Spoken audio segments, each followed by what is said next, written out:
세계의 왕좌가 동시에 무너진다. 2025년 가을 베이징 자금성 앞에서 한 소년이 떨리는 목소리로 중얼거렸습니다.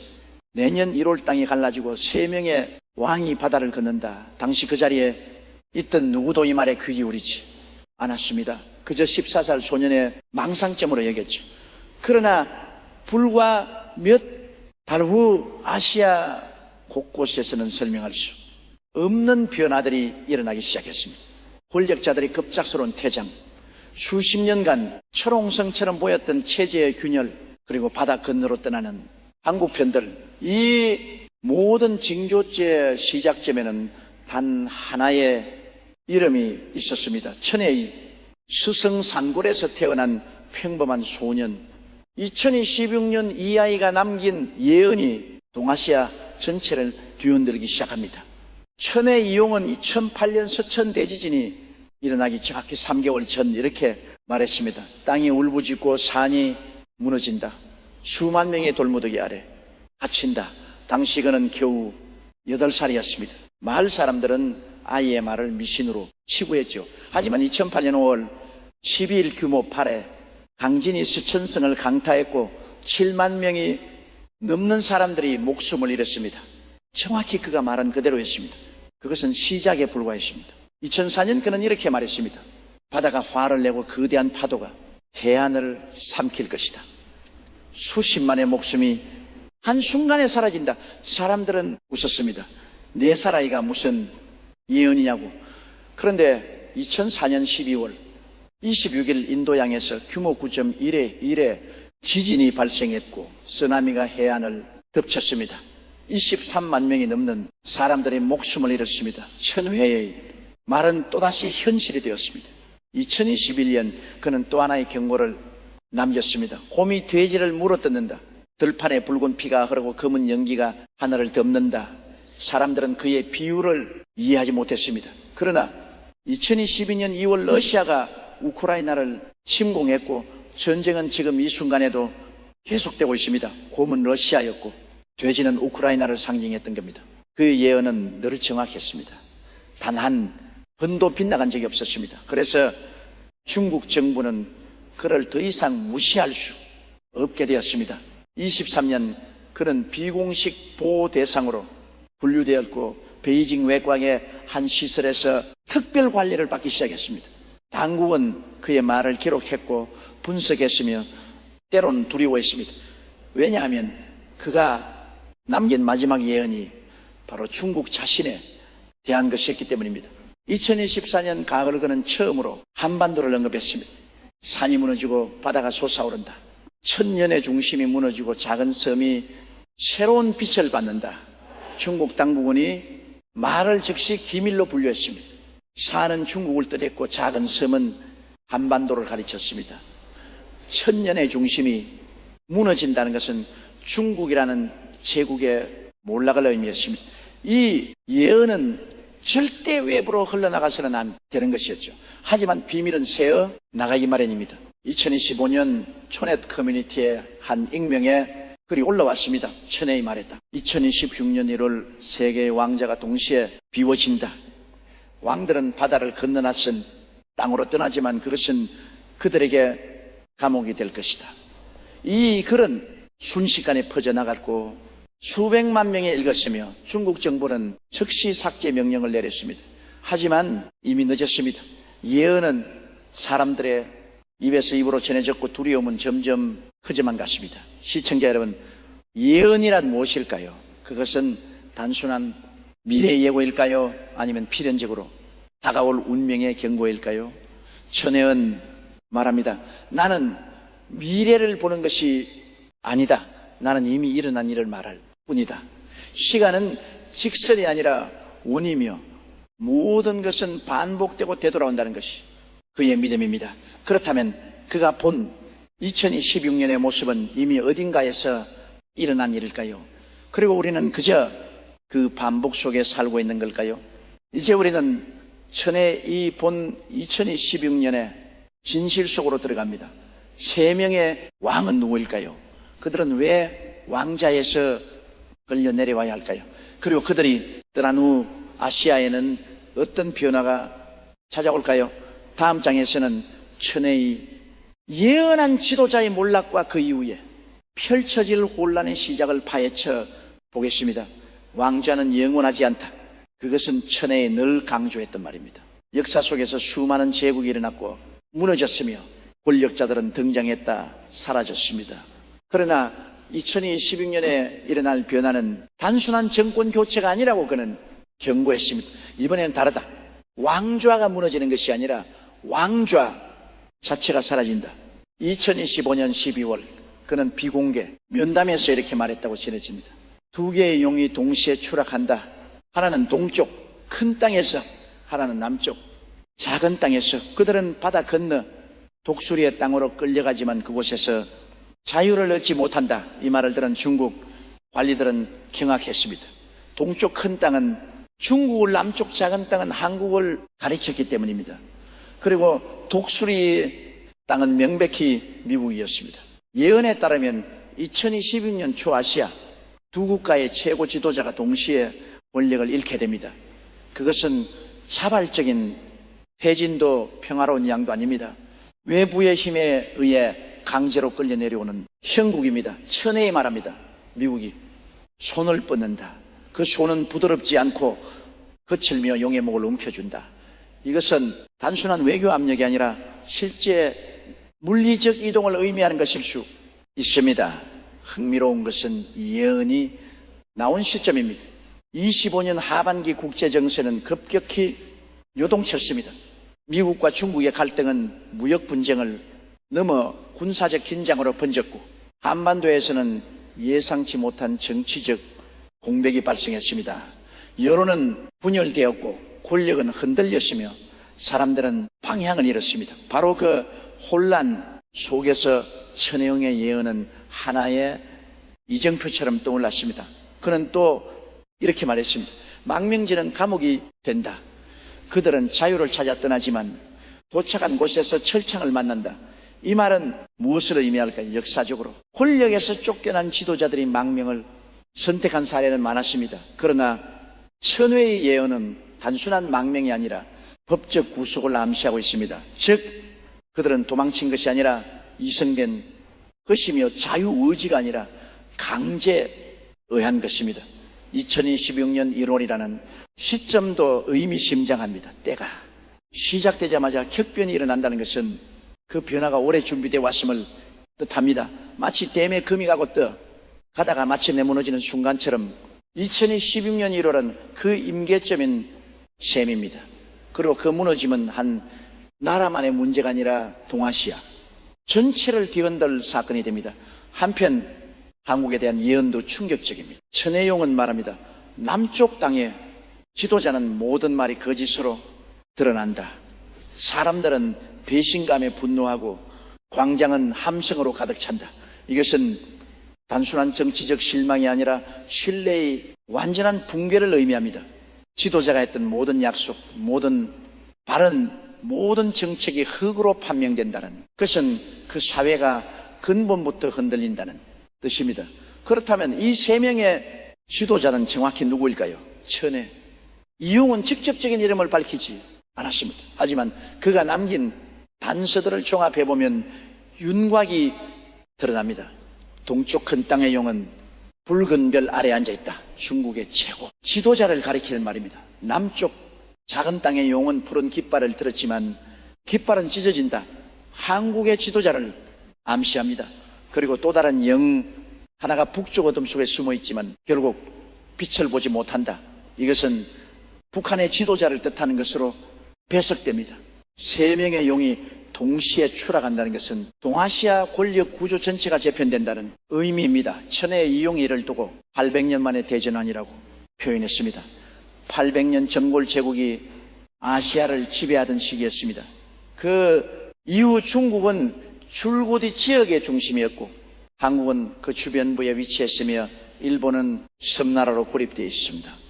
하지만 2016년이 모든 구도가 뒤바뀐다는 것입니다. 무속인들 사이에서는 이 시기를 두고 운명의 교차점이라 부릅니다. 한 무당은 말합니다. 들이 새로운 질서를 명한다. 오래된 것은 무너지고 새로운 것이 그 자리를 차지한다. 피할 수 없는 흐름이다. 또 다른 점술가는 이렇게 말합니다.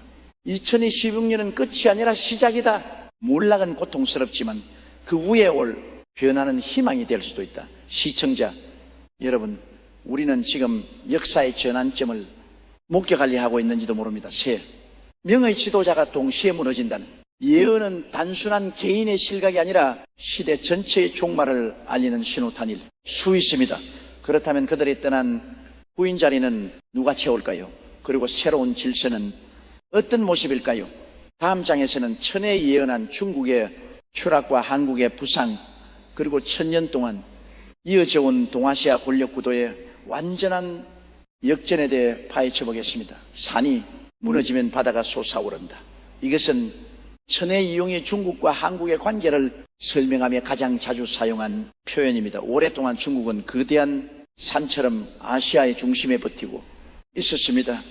5000년 역사, 14억 인구, 세계 2위의 경제 규모, 누구도 중국의 위상을 흔들 수 없을 것처럼 보였습니다. 하지만 천혜은 말합니다. 산이 높을수록 무너질 때 더 큰 소리를 낸다. 2025년 중국 경제는 이미 심각한 징후를 보이기 시작했습니다. 부동산법을 붕괴 청년, 실업률 급증지방 정부의 재정 파탄. 그러나 이것은 빙산의 일각에 불과했습니다. 천혜이 2023년에 이미 이렇게 경고했습니다. 붉은 용에 배가 썩어 들어간다. 겉은 화려하지만 속은 텅 비어 있다. 당시 중국 당국은 이 말을 억압했고 그를 감시했지만은 예언은 이미 퍼져나간 후였습니다. 26년 중국은 3가지 위기를 동시에 맞이하게 됩니다. 첫째는 정치적 공백입니다. 최고 지도자가 권좌에서 끌려 내려오면서 권력 구조 전체가 마비됩니다. 흑의 구도는 불분명하고 각 파벌은 서로를 견제하며 중앙정부의 명령은 지방까지 전달되지 않습니다. 전의 용은 이를 두고 머리가 잘린 용은 꼬리만 미친 듯이 흔든다고 표현했습니다. 둘째는 경제 붕괴입니다. 부동산 시장은 완전히 무너지고 은행들은 연쇄부도 위기에 몰립니다. 외국 자본은 빠르게 빠져나가고 중국 기업들의 해외 상장은 중단됩니다. 실업자는 거리에 넘쳐나고 공장은 문을 닫으며 물가는 치솟습니다. 천혜에 말합니다. 사람들은 빵 한 조각을 위해 줄을 서고 도는 종이 조가리가 된다. 셋째는 사회의 분열입니다. 소수민족 지역에서는 독립운동이 다시 불붙고 홍콩과 대만은 완전히 등을 돌립니다. 내륙과 해안 도시와 농촌 부자와 가난한 자 사이의 격차는 더 이상 견딜 수 없는 지경에 이릅니다. 천회언이를 두고 용의 몸이 여러 조각으로 찢어진다고 묘사했습니다. 그렇다면 중국은 완전히 무너질까요? 천의 대답은 의외입니다. 산이 무너져도 흙은 남는다. 다만 그 모습이 달라질 뿐이다. 즉 중국이라는 나라 자체가 사라지는 것은 아니지만 그 위상과 영향력은 돌이킬 수 없이 추락한다. 것입니다. 1000년 동안 지켜온 아시아 중심지의 지위는 영영 잃게 되고 세계 강대국의 자리에서도 밀려나게 됩니다. 한편의 모든 혼란 속에서 한 나라가 떠오릅니다. 바로 한국입니다. 천혜 이용은 한국을 두고 작은 섬이라 불렀지만 실제로 한국은 섬이 아닙니다. 그가 섬이라 부른 것은 지리적 의미가 아니라 고립되어 있다는 상징적 표현이었습니다. 한반도는 오랫동안 강대국들 사이에 끼어 자주권을 지키기 위해 몸부림쳐 왔습니다.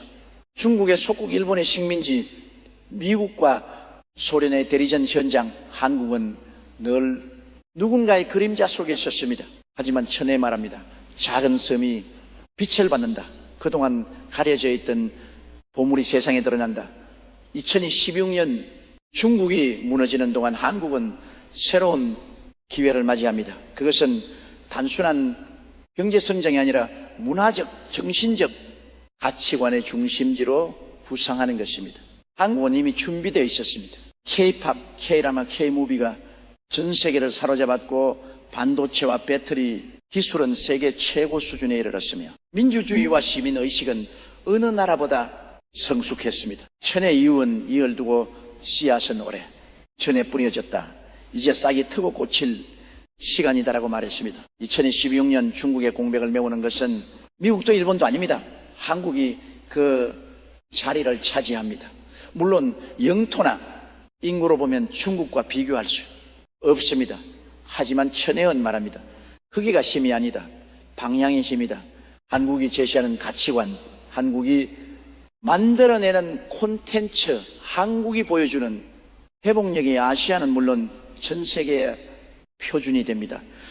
특히 젊은 세대가 주목합니다. 중국의 청년들은 절망 속에서 한국을 바라보고 일본의 청년들은 정체된 사회에서 벗어나 한국을 동경하며 동남아시아의 청년들은 한국을 꿈의 목천에 이용한 이를 두고 작은 섬이 등대가 된다. 모든 배가 그 빛을 따라 모여든다고 표현했습니다. 하지만 부상에는 책임이 따릅니다. 천의 이용은 견고합니다. 높이 오를수록 떨어질 위험도 커진다. 자만하면 다시 무너진다. 한국이 중국의 전차를 밟지 않으려면 겸손해야 하고 열려 있어야 하며 끊임없이 변화해야 합니다. 그것이 새로운 중심지로서의 책무입니다. 역사적으로 권력의 이동은 늘 있어 왔습니다.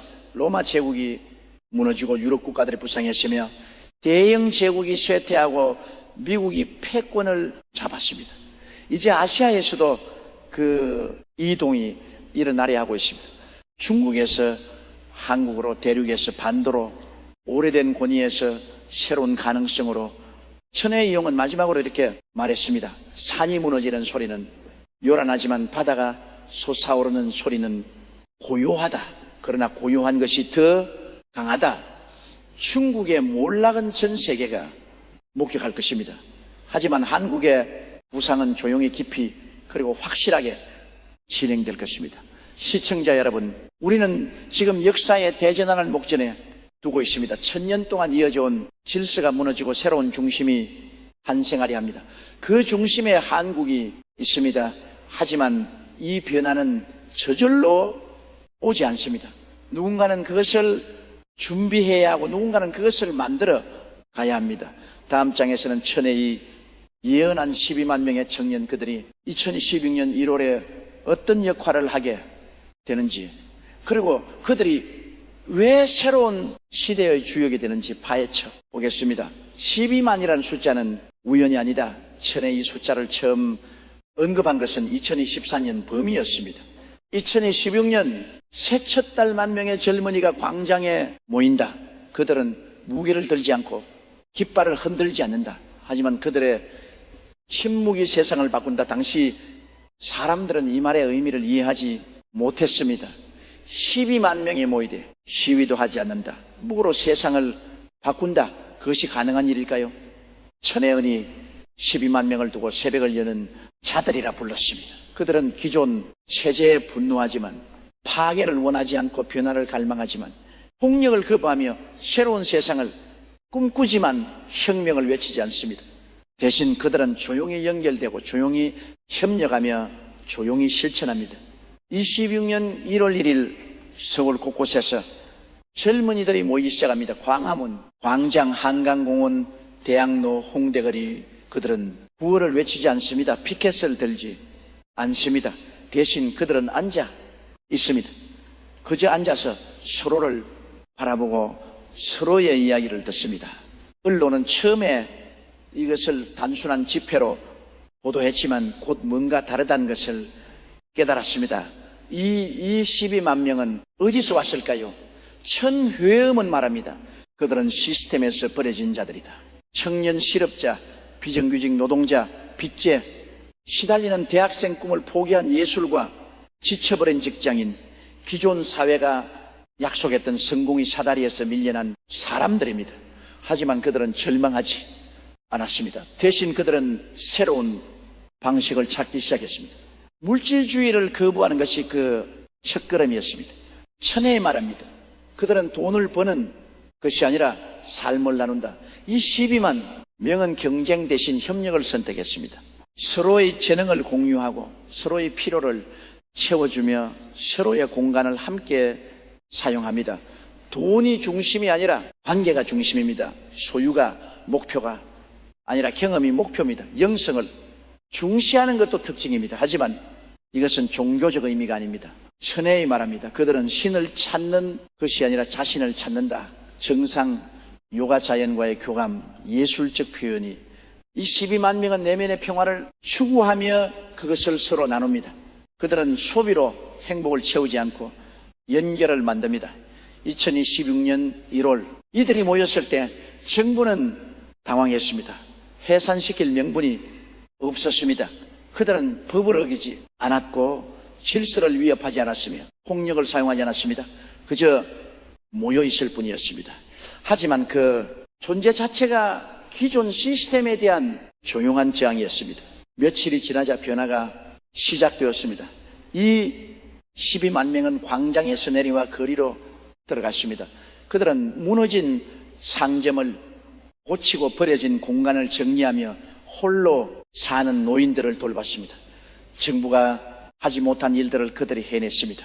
천혜의 말합니다. 권력은 명령으로, 움직이지만 사랑은 행동으로 증명된다.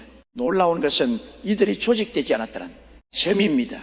지도자도 없고 본부도 없으며 규칙도 없습니다. 하지만 그들은 마치 하나의 유기체처럼 움직입니다. 천의 용언이를 두고 벌집의 지혜라고 불렀습니다. 각자가 독립적이지만 전체를 위해 움직이고 각자가 자유롭지만 서로를 배려합니다.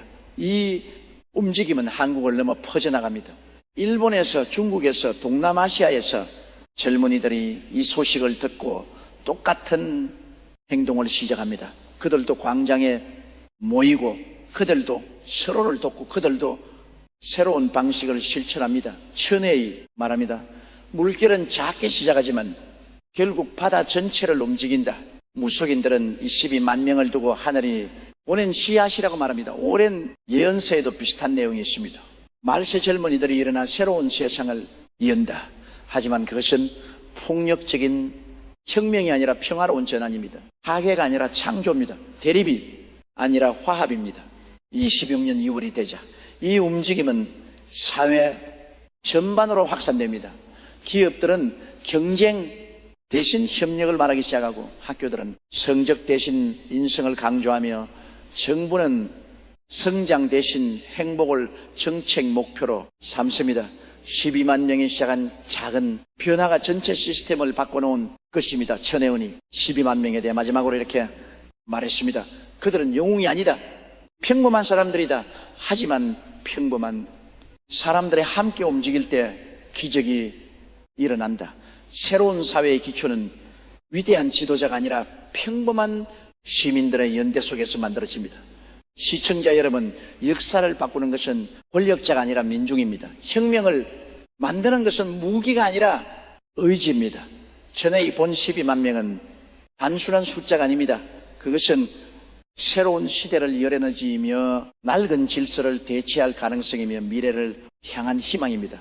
다음 장에서는 천혜의 예언한 사회적 소멸, 2026년 1월한 인물이 맞이하게 될 영적 죽음의 의미와 그것이 사회 전체에 어떤 메시지를 던지는지 파헤쳐 보겠습니다. 죽음에는 두 가지가 있다. 육체의 죽음과 영혼의 죽음. 천혜용은 2016년 1월에 대해 이렇게 말했습니다. 한 사람이 살아있으되 죽은 자가 된다. 심장은 뛰지만 이름은 지워진다. 이것은 무엇을 의미할까요? 그는 또 이렇게 덧붙였습니다. 세상은 그를 더 이상 기억하지 않는다. 마치 처음부터 존재하지 않았던 것처럼 사회적 소멸, 이것은 물리적 죽음보다 더 잔인할 수 있습니다. 한 인물이 모든 기록에서 지워지고 모든 대화에서 사라지며 모든 기억에서 삭제됩니다. 그는 여전히 숨 쉬고 있지만 사회는 그의 존재를 인정하지 않습니다. 천혜의 이용은 이를 두고 산 자의 무덤이라 불렀습니다. 2016년 1월 이런 일이 실제로 일어납니다. 한 인물이 사회적으로 완전히 지워지는 것입니다. 그것은 법적 처벌도 아니고 물리적 격리도 아닙니다. 대신 집단적 거부입니다. 사람들은 더 이상 그의 이름을 입에 올리지 않고 언론은 더 이상 그에 대해 보도하지 않으며 역사는 더 이상 그를 기록하지 않습니다. 천회 이용은 인물에 대해 구체적으로 말하지 않았습니다. 하지만 단서는 남겼습니다. 그는 한때 많은 사람의 사랑을 받았다. 하지만 그 사랑은 거짓 위에 세워진 것이었다. 즉이 인물은 과거의 권력이나 명성을 가졌던 사람입니다. 사람들은 그를 신뢰했고 그의 말을 믿었으며 그를 따랐습니다. 하지만 모든 것이 거짓으로 드러났습니다. 2026년 1월 진실이 폭로됩니다. 그가 했던 약속은 모두 허언이었고 그가 보여준 업적은 모두 조작이었으며 그가 내세운 가치는 모두 위선이었습니다. 사람들은 배신감에 분노하고 실망에 절망하며 배신의 치를 들었습니다. 그리고 그들은 결정을 내립니다. 이 사람을 완전히 지우기로. 사회적 소멸은 법으로 명령되지 않습니다. 대신 자발적으로 일어납니다. 사람들은 약속이나 한 듯 그의 이름을 더 이상 부르지 않습니다. 방송사는 그에 대한 과거 영상을 모두 삭제하고 출판사는 그가 쓴 책을 절판시키며 박물관은 그와 관련된 전시물을 철거합니다. 마치 그가 처음부터 존재하지 않았던 것처럼 모든 흔적이 지워집니다. 천의 이용은 말합니다. 이것은 처벌이 아니다. 사정이다. 사회가 스스로를 정화하는 과정입니다. 거짓으로 얼룩진 과거를 지우고 진실 위에 새로운 미래를 세우는 것입니다. 그 과정에서 한 인물은 희생양이 됩니다. 살아 있지만 죽은 자로 취급받습니다. 역사적으로 비슷한 사례가 있었습니다. 로마에서는 기억의 저주라는 형벌이 있었습니다. 반역자의 이름을 모든 기록에서 지우고 그의 동상을 부으며 그의 업적을 말살하는 것입니다. 소련에서는 숙청당한 인물들의 사진이 공식 기록에서 사라졌습니다. 마치 그들이 처음부터 존재하지 않았던 것처럼 2026년 한국에서도 똑같은 일이 일어납니다. 하지만 천혜은 경고합니다. 지우는 것이 해결책은 아니다. 왜 그런 일이 일어났는지 기억해야 한다. 인물을 사회적으로 소멸시키는 것은 쉽습니다. 하지만 그가 왜 거짓을 말했는지, 왜 사람들이 그를 믿었는지, 왜 진실이 드러나지 못했는지를 이해하지 못한다면 똑같은 일은 반복됩니다. 무속인들은 이 사건을 두고 영혼의 심판이라 부릅니다. 한점술가는 말합니다. 육체가 죽으면 49일 후 심판을 받는다고 하지만 사회적으로 죽은 자는 즉시 심판을 받는다. 살아생전에 지은 죄를 살아생전에 갚는다. 또 다른 무당은 이렇게 말합니다. 그는 혼자가 아니다. 그 뒤에 수많은 공범이 있다. 하지만 사람들은 한 명만 희생양으로 삼는다. 그것이 집단의 폭력이다. 26년 1월 이후 사회는 변합니다. 사람들은 더 이상 무조건 믿지 않고 더 이상 쉽게 따르지 않으며 더 이상 맹목적으로 열광하지 않습니다. 한 번의 배신이 전체 사회의 백신이 된 것입니다. 천혜은 말합니다. 고통은 가르침이다. 상처는 교훈이다. 그렇다면 사회적으로 소멸된 그 인물은 어떻게 될까요? 천혜웅은 말합니다. 그는 홀로 남겨진다. 아무도 찾지 않고 아무도 기억하지 않는 고독 속에서 그것은 감옥보다 더 고통스러울 수 있습니다. 사람은 사회적 동물입니다. 타인의 인정 없이는 존재의 의미를 찾기 어렵습니다. 그가 맞이하게 될 고독은 그 어떤 처벌보다 무거운 형벌입니다. 하지만 천혜은 또 이렇게 말합니다. 소멸은 영원하지 않다. 언젠가 누군가는 다시 기억할 것이다. 그때 진정한 심판이 시작된다. 역사는 결국 진실을 드러냅니다. 지워진 기록도, 언젠가는 복원되고 잊혀진 이름도, 언젠가는 불리며 사라진 존재도 언젠가는 다시 평가됩니다. 그때 그는 악인으로 기억될까요? 아니면 희생자로 동정받을까요? 그것은 역사가 결정할 것입니다. 시청자 여러분, 사회적 소멸은 개인의 비극이지만 동시에 사회의 성찰입니다. 우리는 왜 그를 믿었을까요? 왜 그의 거짓을 알아채지 못했을까요? 왜 진실은 늦게 드러났을까요? 이 질문에 답하지 못한다면 우리는 또다시 똑같은 실수를 반복할 것입니다. 다음 장에서는 천혜에 예언한 2026년 삼중위기 1997년을 넘어서는 경제정치사회 복합 붕괴와 그 속에서 기존 시스템이 어떻게 무력화되는지 파헤쳐 보겠습니다. 위기는 혼자 오지 않는다. 천혜의 가장 강조한 말입니다. 역사를 돌아보면 대부분의 재앙은 여러 요인이 동시에 겹치면서 발생했습니다. 1997년 한국의 외환 위기도 단순히 경제 문제만은 아니었습니다. 정치적 무능, 사회적 부패, 국제적 압박이 모두 합쳐진 결과였습니다. 그리고 천의 이용은 말합니다. 26년은 1997년보다 더 심하다. 첫 번째 위기는 경제입니다. 전회에 2014년에 이미 경고했습니다. 돈의 가치가 사라진다. 사람들은 종이를 움켜주지만 그것으로 빵을 살 수 없다. 2016년 세계 경제는 동시 다발적 붕괴를 맞이합니다. 미국의 관세 전쟁, 중국의 부동산 붕괴, 유럽의 재정 위기, 모든 것이 한꺼번에 터집니다. 한국도 예외가 아닙니다. 수출 의존도가 높은 경제 구조는 세계 경제 침체의 직격탄을 맞습니다. 반도체 수요는 급감하고 자동차 판매는 추락하며 조선업은 주문이 끊깁니다. 대기업들은 구조조정을 시작하고 중소기업들은 문을 닫으며 자영업자들은 폐업을 선택합니다. 천혜원 말합니다. 일자리가 증발한다. 사람들은 일할 곳을 찾지만 아무도 고용하지 않는다. 실업률은 20%를 넘어섭니다. 청년 실업률은 40%에 육박합니다. 거리에는 구직자들이 넘쳐나고 고시원에는 취업 준비생들이 빼곡히 들어차며 식당에는 식사를 거르는 사람들이 늘어납니다. 천의 이용은 이를 두고 보이지 않는 굶주림이라 불렀습니다. 북한처럼 아사자가 나오지는 않지만 영양실조와 정신적 고통은 만연합니다. 금융 시스템도 흔들립니다. 부동산 가격은 폭락하고 대출을 갚지 못하는 사람들이 속출하며 은행들은 부실 채권에 시달립니다. 정부는 긴급 유동성을 공급하지만 효과는 제한적입니다. 천혜연 말합니다. 물을 부어도 바닥에 구멍이 뚫려 있으면 결국 다 빠져나간다.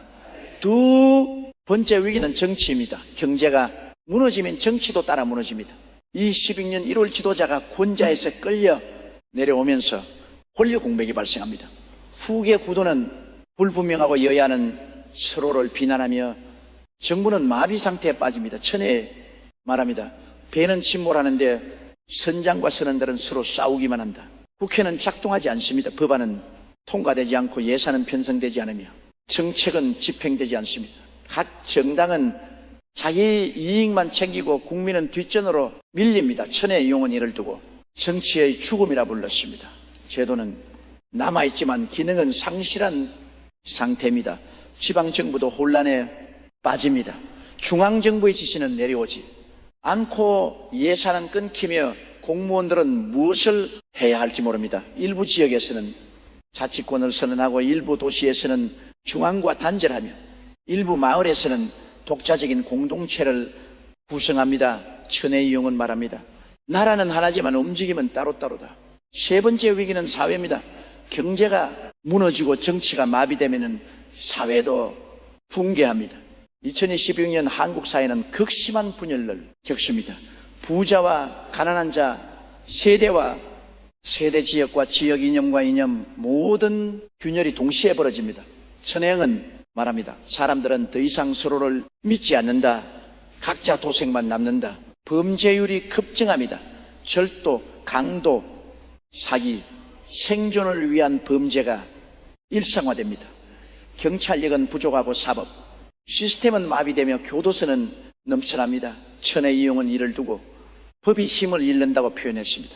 규칙은 있지만 아무도 지키지 않고 처벌은 있지만 아무도 두려워하지 않습니다. 정신 건강도 악화됩니다. 우울증, 불안장애, 자살률 증가. 사람들은 미래에 대한 희망을 잃고 현재의 고통에 시달리며 과거의 실수를 후회합니다. 천혜은 말합니다. 마음의 병이 몸의 병보다 더 많아진다.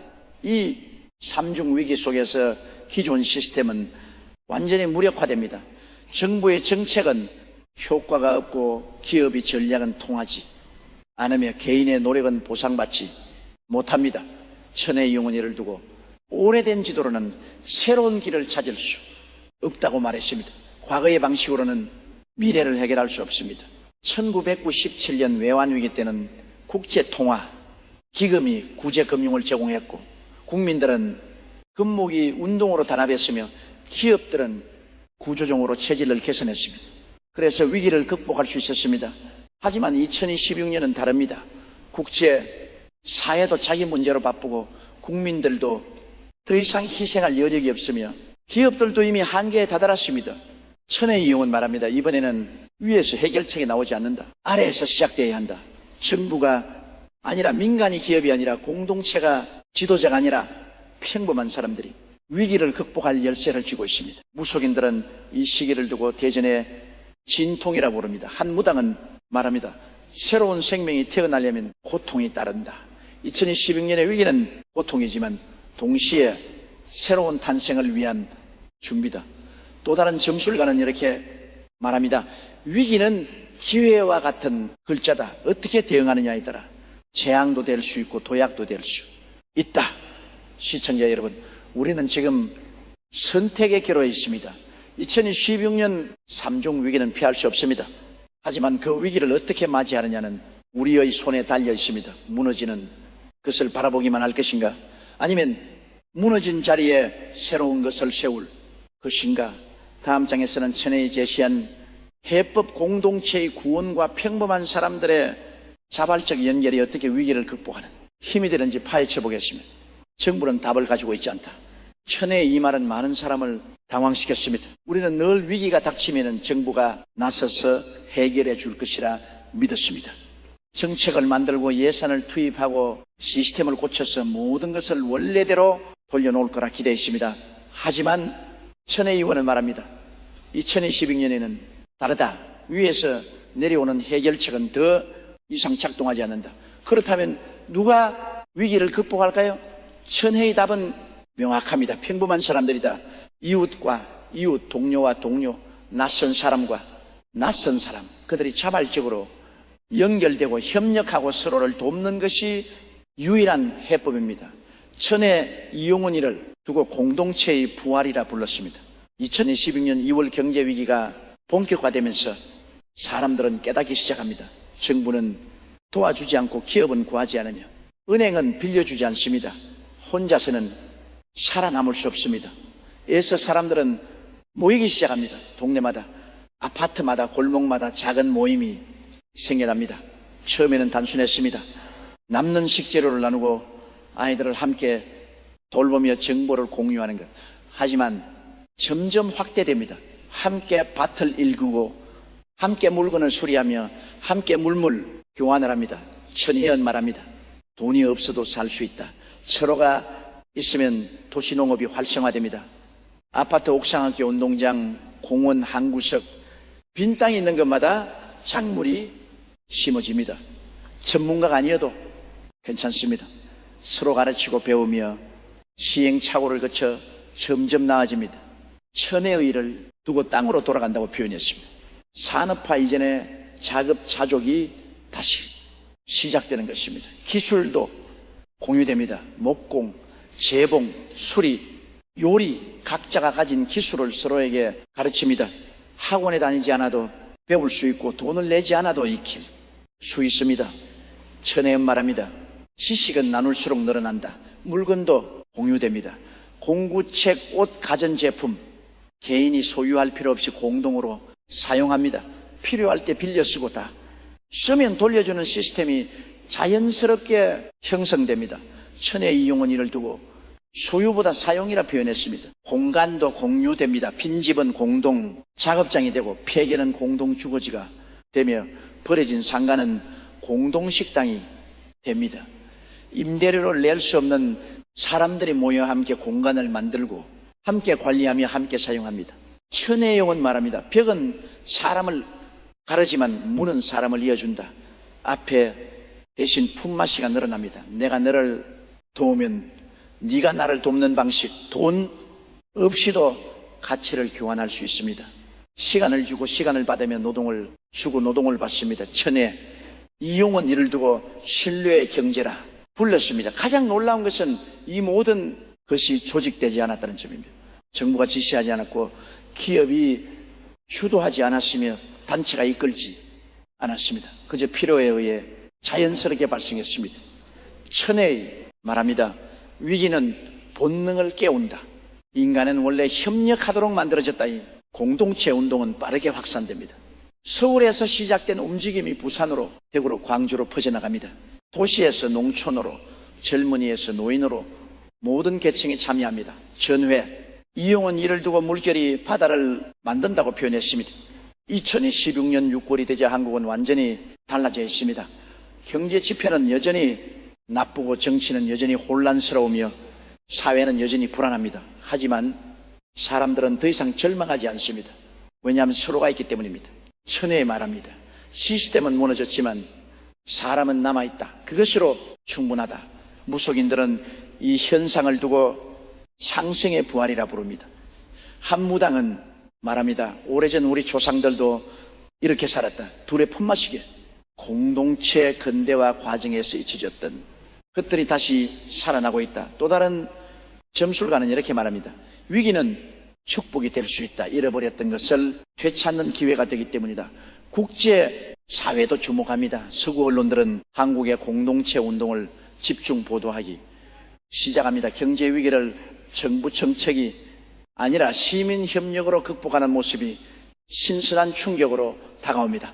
일본, 중국, 동남아시아에서도 비슷한 움직임이 일어나기 시작합니다. 천혜연 말합니다. 한국은 작지만 영향은 크다.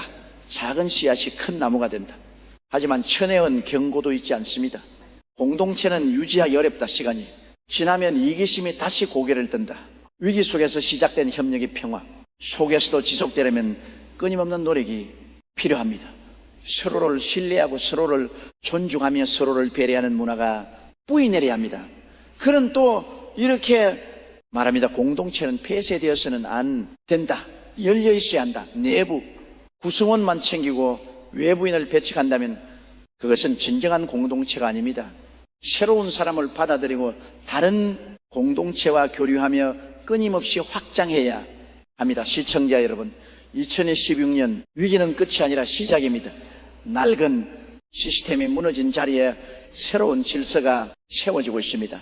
그 질서는 위에서 강요되는 것이 아니라 아래에서 자라나는 것입니다. 경쟁이 아니라 협력 소유가 아니라 공유이 아니라 공동체. 이것이 천혜입에 본 미래의 모습입니다. 다음 장에서는 마지막으로 천혜에 남긴 준비의 메시지 예언은 확정된 운명이 아니면 우리가 어떻게 준비하느냐에 따라 피해를 최소화할 수 있다는 희망의 이야기를 전하겠습니다. 미래는 바꿀 수 있다. 천혜용이 마지막까지 강조한 말입니다. 많은 사람이 예언을 숙명으로 받아들입니다. 어차피 정해진 일이니 피할 수 없다고 생각합니다. 하지만 천회의은 말합니다. 예언은 경고다. 운명이 아니라 가능성이다. 우리가 어떻게 준비하느냐에 따라 미래는 달라질 수 있습니다. 2016년 위기는 피할 수 없습니다. 경제는 무너지고 정치는 혼란스러우며 사회는 분열됩니다.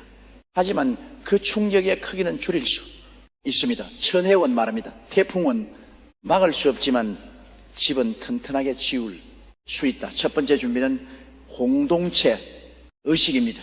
지금부터 이웃과 관계를 맺고 동료와 신뢰를 쌓으며 낯선 사람과도 연결되어야 합니다. 위기가 닥친 후에 공동체를 만들기는 어렵습니다. 평소에 관계가 있어야 위기 때 협력할 수 있습니다. 천혜이 말합니다. 씨앗은 봄에 뿌려야 가을에 수확한다. 구체적으로 무엇을 할 수 있을까요? 작은 것부터 시작하면 됩니다. 옆집 사람과 인사하고 동네 모임에 참여하며 온라인 커뮤니티에 가입합니다. 함께 밥을 먹고 함께 산책하며 함께 취미를 즐깁니다. 천혜용은 말합니다. 관계는 시간이 만든다. 급하게 만들어진 관계는 쉽게 무너진다. 두 번째 준비는 실용적 기술입니다. 위기 상황에서 필요한 그것은 학벌이나 자격증이 아니라 실제로 무언가를 할 수 있는 능력입니다. 요리, 재봉, 수리, 재배, 생존에 직결되는 기술들을 배워두어야 합니다. 천혜에 말합니다. 손으로 할 수 있는 것이 진짜 힘이다. 구체적으로 무엇을 배워야 할까요? 음식 만들기가 첫 번째입니다. 식당이 문을 닫고 배달이 중단되어도 스스로 유리할 수 있어야 합니다. 옷 수선하기가 두 번째입니다. 새 옷을 살 수 없을 때 낡은 옷을 고쳐 입을 수 있어야 합니다. 물건 고치기가 세 번째입니다. 가전제품, 가구 자전거 고장났을 때 스스로 수리할 수 있어야 합니다. 천혜원 말합니다. 배우면은 때가 없다. 지금 시작하라. 세 번째 준비는 정신적 회복력입니다. 위기는 경제적 타격뿐 아니라 심리적 충격도 줍니다. 불안, 우울, 절망 이런 목을 가다듬은 감정에 휩쓸리지 않으려면 내면의 힘을 길러야 합니다. 천혜용은 말합니다. 마음이 무너지면 몸도 따라 무너진다. 구체적으로 어떻게 준비할까요? 명상이나 요가 같은 마음 수련을 시작합니다. 책을 읽고 음악을 듣고 자연 속을 걷습니다. 감사일기를 쓰고 긍정적인 생각을 훈련하며 작은 성취를 축하합니다. 천혜의 이용이 말합니다. 평화는 밖에서 오지 않는다. 안에서 만든다. 네 번째 준비는 물질적 비축입니다. 위기가 닥쳤을 때 최소한의 생존 수단은 확보되어 있어야 합니다. 하지만 천혜의 과도한 비축을 경계합니다. 너무 많이 쌓아두면 그것을 지키느라 이웃과 싸우게 된다.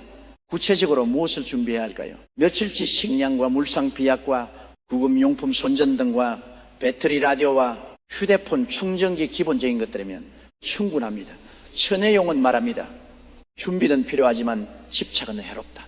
번째 준비는 정보 습득입니다. 무엇이 일어나고 있는지 알아야 대응할 수 있습니다.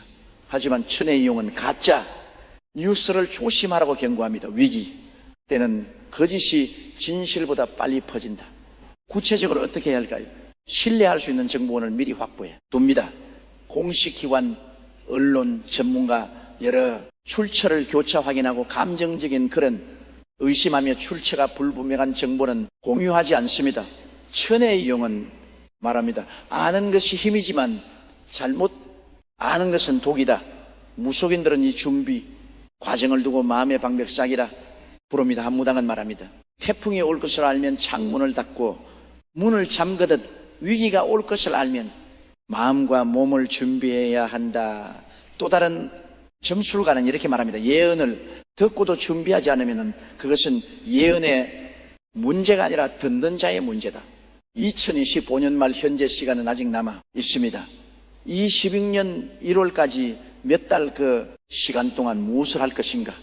당신의 미래를 결정합니다. 천혜연 말합니다. 준비한 자는 살아남고 준비하지 않은 자는 고통받는다.